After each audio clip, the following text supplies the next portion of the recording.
Hello guys, मेरा नाम है रविशंकर तिवारी और स्टडी ग्लो में आपका बहुत बहुत स्वागत है।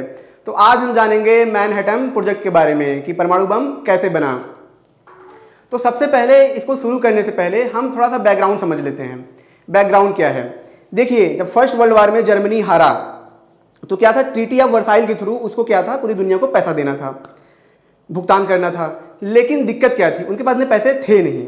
तो हो क्या रहा था कि हालांकि अमेरिका उसकी मदद कर रहा था, उसको पैसे दे रहा था, लेकिन होता क्या है कि जब क्या होता है कि जब वो आता है, उनका क्या कहते हैं कि जब मंदी आती है अमेरिका में, तो अमेरिका पैसे देना बंद करता है। अब होता क्या है कि जर्मनी में भूखमरी फैलने लगती है।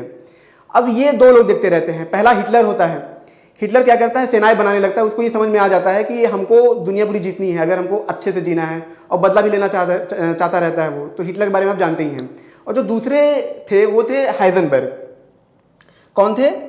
हाइजेनबर्ग। इनका मानना था, इन्होंने क्या दिया था, अनसर्टेनिटी प्रिंसिपल दिया था, अनिश्चितता का सिद्धांत दिया था। तो इनका मानना था कि किसी देश को अगर मजबूत होना है तो विज्ञान को उसमें बहुत बड़ा योगदान होना चाहिए। ठीक है। तो होता क्या है कि ये जाते हैं हिटलर के पास और ये बताते हैं कि हम, जैसा कि मैं आपको बताऊं, उस टाइम पे थ्योरी ऑफ रिलेटिविटी के तहत अल्बर्ट आइंस्टाइन ये बता भी चुके थे, E=mc²। तो वैज्ञानिक ये जानने लगे थे कि ये जो छोटे छोटे पार्टिकल्स हैं, ये जो कण हैं, एटम्स हैं, इनमें बहुत ऊर्जा है। तो इनका ये मानना था कि हम उसका यूज करके हम एक ऐसा बम बना सकते हैं जिससे हम तबाही ला सकते हैं। और जब ये बम किसी देश के पास आएगा, जर्मनी के पास आएगा, तो जर्मनी क्या होगा, मजबूत देश के रूप में उभरेगा। हालांकि ये हिटलर को लाइक नहीं करते थे, लेकिन अपने देश को सपोर्ट करते थे। ये एक देशभक्त थे। जैसा कि मैं आपको बताऊं कि उसी जर्मनी से बहुत सारे साइंटिस्ट भाग चुके थे, लेकिन हाइजेनबर्ग नहीं भागते हैं, वो अपने देश का सपोर्ट करते हैं।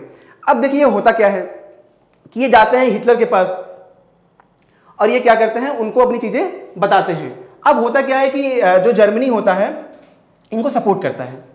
इनको जब सपोर्ट करता है तो 1939 में ये क्या होते हैं, परमाणु बम बनाना शुरू करते हैं। यहां आप देख रहे हैं अमेरिका जो स्टार्ट करता है 1941 में, इसका भी आगे हम आपको बताएंगे। लेकिन 1939 में ये क्या करते हैं, 2 साल पहले इनका ये प्रोजेक्ट क्या होता है, चालू हो जाता है। अब इनका प्रोजेक्ट तो चालू हो जाता है, लेकिन दिक्कत क्या होती है? दिक्कत ये होती है कि जो जर्मनी के पास यूरेनियम होता है, इनको पता होता है कि जो यूरेनियम है वो क्या है, उसके अंदर बहुत ज़्यादा रेडिएशन निकलता है, क्योंकि उनके जो न्यूक्लियस होते हैं, उनके, देखिए यहाँ पे उनके ये जो यूरेनियम है, उनके जो न्यूक्लियस होते हैं वो क्या होते हैं, बहुत ही ज़्यादा अनस्टेबल होते हैं, क्योंकि इनका क्या होता है, इनका जो न्यूक्लियस बहुत बड़ा होता है। तो इनको ये पता होता है कि अगर इसके ऊपर हम किसी तरीके से न्यूट्रॉन की बमबारी करा दें तो हम इनको क्या, इसमें विस्फोट कर सकते हैं। लेकिन हाइजेनबर्ग के साथ दिक्कत क्या थी? दिक्कत ये थी कि ये तो विस्फोट करा सकते थे, लेकिन इसको रोके कैसे? कुछ टाइम बाद एक्सपेरिमेंट करने के बाद ये न्यूट्रॉन भी बना लेते हैं, लेकिन क्या होता है जब ये एक्सपेरिमेंट करना चालू करते हैं लैब में, तो होता क्या है कि जब न्यूट्रॉन बम्बार्ड कराते हैं छोटा सा पार्टिकल लेके यूरेनियम का, तो बहुत ज़्यादा विस्फोट हो जाता है और इससे क्या होता है, इनका लैब सेटअप टूट जाता है। उनकी जान तो बच जाती है, लेकिन होता क्या है कि एक फोटो इमेज, जरा समझिए, एक फोटो इमेज, ये फोटो इमेज की बात मैं भी आगे करूंगा। उससे पहले मैं आपको ये थोड़ा सा समझा दूं कि यहाँ तो ये पूरा एक्सपेरिमेंट चालू रहता है और जो अल्बर्ट आइंस्टाइन होते हैं उनको ये अंदेशा रहता है कि ये जो जर्मनी है कुछ ना कुछ तो ऐसा कर रहा है कि जिसकी वजह से बहुत बड़ी तबाही आ सकती है। फिर अल्बर्ट आइंस्टाइन क्या करते हैं, अल्बर्ट आइंस्टाइन क्या करते हैं कि ये देखिए, अल्बर्ट आइंस्टाइन एक लेटर लिखते हैं। किसको लिखते हैं? अमेरिकन प्रेसिडेंट, ठीक है, फ्रैंकलिन डी रूजवेल्ट को लिखते हैं, जो कि 32वें राष्ट्रपति होते हैं। उनको एक लेटर लिखते हैं और बताते हैं कि जर्मनी जो है एक ऐसा बम बना रहा है जिससे भारी तबाही आ सकती है और पूरे विश्व पे वो कब्जा कर सकता है। जैसे ही प्रेसिडेंट को ये पता चलता है, जैसे ही प्रेसिडेंट को ये बात पता चलता है, वो क्या करते हैं, वो क्या काम करते हैं कि इनके जो मतलब जो मिलिट्री लीडर होते हैं, मैं आपको दिखाता हूँ यहाँ पे, उनका नाम होता है लेस्ली ग्रूव्स। उनको बोलते हैं कि आप जल्दी से जल्दी इस पे काम करो। और इसके बाद क्या होता है कि 30 वो प्रयोगशाला बनाई जाती है जहां पे ये प्रोजेक्ट काम होता। और क्या, कितने लोग हायर किए जाते हैं? 1,30,000 लोग इस पे हायर किए जाते हैं। और उस वक्त की बात कर रहा हूं, 14 से 15 करोड़, 14 से 15,000 करोड़ रुपए इस प्रोजेक्ट पे लगाए जाते हैं। अब लेस्ली ग्रुप के सामने ये था कि इसका जो प्रोजेक्ट है इसका लीडर बनाए किसको? तो इसका लीडर ये बनाते हैं किसको? ओपेनहाइमर। किसको? आप देखिए, ये है भैया ओपेनहाइमर, इनको ये लीडर बनाते हैं। लेकिन लेस्ली ग्रुप से पूछते हैं, अच्छा ये बताइए, ये जो प्रोजेक्ट है इसमें क्या सबसे बड़ी दिक्कत आ सकती है? तो ये बताते हैं कि जो सबसे बड़ी दिक्कत आ सकती है वो है यूरेनियम को रिफाइंड यूरेनियम, मतलब यूरेनियम को निकालना। क्योंकि था क्या कि जिस जगह पे अमेरिका था वहाँ पे यूरेनियम इतने ज़्यादा नहीं पाए जाते थे। उधर जर्मनी था, जर्मनी ने पोलैंड सब पे कब्जा किया था, तो वहाँ पे यूरेनियम वो निकाल सकता था। इस वजह से क्या था कि हाइजेनबर्ग को यूरेनियम आसानी से मिल रहे थे, लेकिन अमेरिका को यूरेनियम निकालना बड़ा मुश्किल था। अब बहुत हल्का हल्का अगर यूरेनियम निकालेंगे उतना टाइम लगेगा, तो कई साल लग जाएंगे। तो इन्होंने बोला जो सबसे बड़ी समस्या है वो है यूरेनियम निकालने में।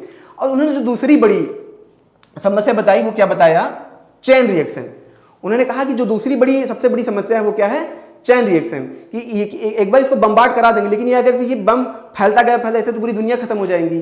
तो ये सबसे बड़ी समस्या थी कि इसमें विस्फोट तो करा दे, लेकिन उतना ही विस्फोट हो जितना हम चाहें। तो ये एक और बड़ी समस्या थी। तो अब ये क्या था कि प्रोजेक्ट चालू होता है। अब ओपेनहाइमर इसके लीडर होते हैं। इसमें मैं आपको बता दूं अल्बर्ट आइंस्टाइन, ये सब बहुत सारे वैज्ञानिक भी इसमें सपोर्ट में रहते हैं और प्रॉपर अपने गाइडेंस देते रहते हैं, तो प्रॉपर उसमें लगे रहते हैं, उनको अपना सुझाव देते रहते हैं।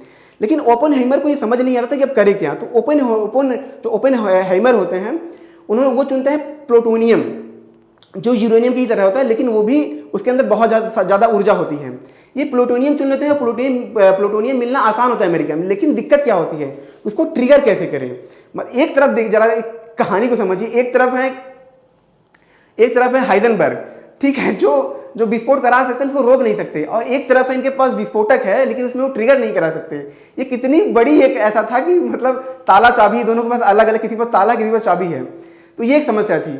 अब यहाँ पे क्या हुआ कि जो ओपेनहाइमर थे इनको समझ में नहीं आता कि वो ट्रिगर कराए कैसे। फिर एक दिन ये बैठ के मतलब कॉफ़ी पी रहे थे, और जैसा कि आपको पता होगा जो ओपेनहाइमर हैं वो क्या कहते हैं, भगवत गीता बहुत पढ़ते थे। तो उसमें एक श्लोक है जिसमें कृष्ण बोलते हैं कि ये ब्रह्मांड के जो तारे हैं ये सब मुझ में समाहित हैं। और उस भगवत गीता में कहा गया जब कृष्ण अपना अवतार दिखाते हैं तो बहुत तेजी से चमक पैदा होता है।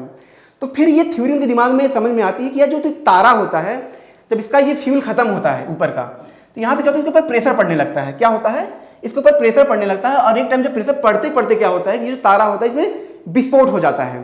तो इन्होंने सोचा कि यार ये जो प्लूटोनियम है इसको अगर हम क्या करें, इसके चारों तरफ क्या करें, TNT बारूद जो होता है इसको लगा दें। इसको चारों तरफ क्या करें, ये TNT हम लगा दें। अब क्या होगा कि जब TNT में यहाँ पे इन्होंने ऐसे वायर लगा दिया है चारों तरफ से, तो इन्होंने क्या सोचा कि जब ये TNT में, और इसकी तरफ देखिए सेल है, ये चारों तरफ सेल है, ये सेल है, TNT है, ये प्लूटोनियम है। अब जब ये TNT में विस्फोट होगा, जरा समझिए ध्यान से, जब इस TNT में विस्फोट होगा तो ये बाहर निकल नहीं पाएगा। तो प्रेशर कहाँ लगेगा, यहाँ लगेगा। देखिए प्रेशर लग रहा है कि नहीं लग रहा है।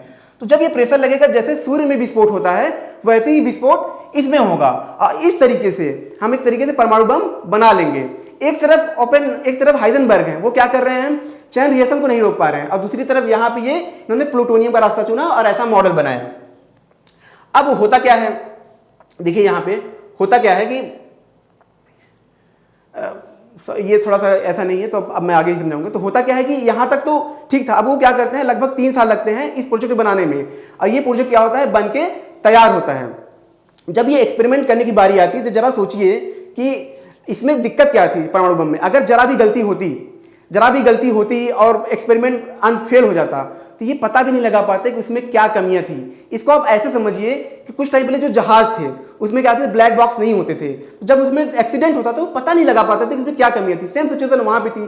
3 साल लगा, 15,000 करोड़ रुपए लगे, इतना बड़ा लैब, इतना बड़ा ये। और दूसरी सबसे बड़ी समस्या थी कि इसका बनना बहुत जरूरी था। बनना क्यों जरूरी था, क्योंकि अमेरिका जब जापान से युद्ध कर रहा था तो उसको ये आशंका था कि अगर युद्ध चलता रहा तो हमारे 5 लाख सैनिक मारे जाएंगे। तो वो इतना बड़ा घाटा नहीं सहना चाह रहा था। वो चाह रहा था अगर बम ये बन जाए तो हम इसके दम पे हम जापान को घुटने पे ला सकते हैं। तो जब ये उसके बाद क्या होता है कि ये जो सबसे जरूरी था, लेकिन होता है कि जब ये एक्सपेरिमेंट होता है और जैसे ही एक्सपेरिमेंट होता है तो ये पाया जाता है कि ये एक्सपेरिमेंट सक्सेसफुल रहता है और धुआंधार इससे एनर्जी निकलती है।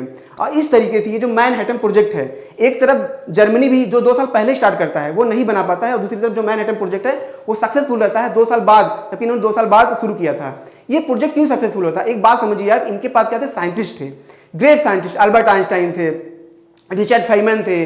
तो ऐसे बेहतरीन साइंटिस्ट थे जिन्होंने प्रॉपर्ली इनको सपोर्ट किया, और इस तरीके से ये जो न्यूक्लियर युद्ध का जो होड़ था उसमें अमेरिका जीतता है। आपको पता ही है कुछ टाइम बाद इन्होंने जापान पे 2 बम गिराए होते, लिटिल बॉय और फैट बॉय करके, मुझे दूसरा नाम मुझे इतना याद नहीं है। तो इसे गिराते हैं, और इस तरीके से अमेरिका क्या होता है, एक सुपर पावर बन के उभरता है। किसकी वजह से, इस परमाणु बम की वजह से। तो आई थिंक ये लेक्चर आपको अच्छा लगा होगा, और इसको प्लीज़ कमेंट करें, लाइक करें और शेयर करें। Thank you so much.